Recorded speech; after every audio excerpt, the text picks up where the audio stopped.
You know, he's right about that, and I know you've talked to Marco Rubio.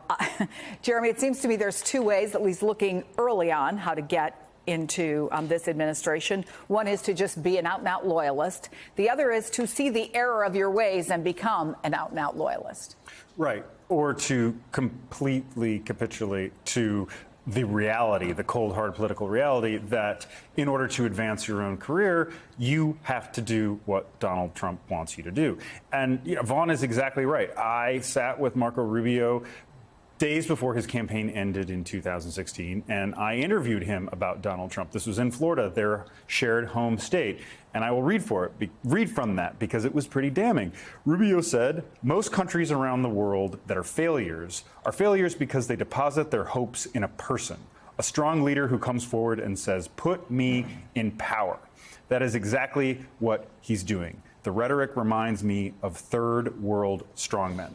That was Marco Rubio in 2016, and I vividly remember conducting this interview with him. He was practically vibrating with indignation. That was how strongly he felt that Donald Trump would be a disaster as U.S. president. I covered a few of his rallies during that campaign.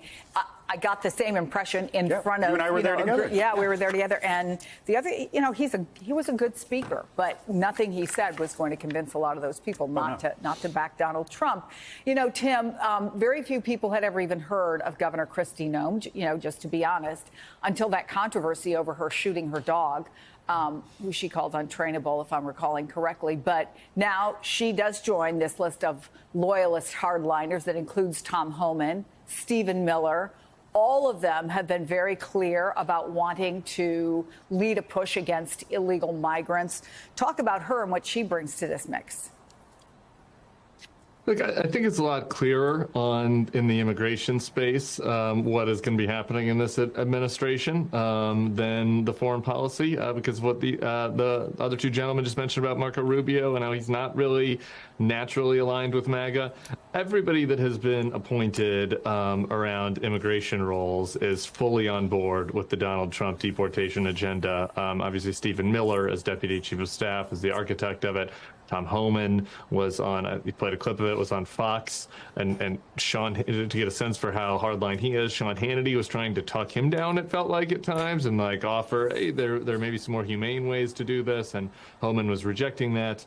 Kristi Noem did accept Afghanistan refugees, which there's been a little bit of criticism from the MAGA side online, but besides that has indicated that there's not going to be much daylight between her and Donald Trump when it comes to the border issues. So I think that while it's kind of it remains to be seen exactly how things are going to look for the Trump administration across some other areas, this is one where they're going to do what they said that they were going to do on the campaign, and the personnel is aligned with the policy on it.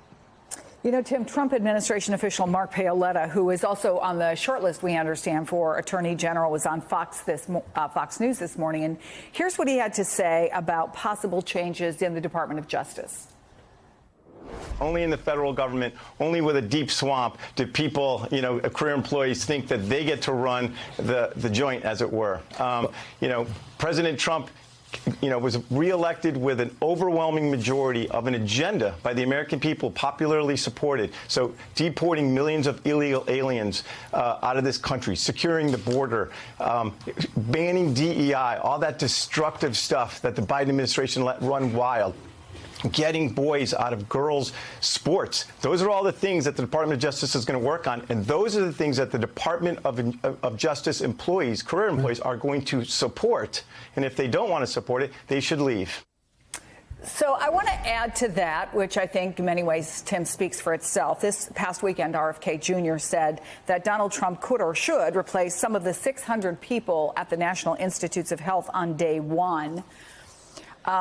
Let me understate the question. Does this have the potential, when you listen to him, when you listen to RFK Jr., to be a transition unlike anything we've ever seen in modern history? Or is that an exaggeration?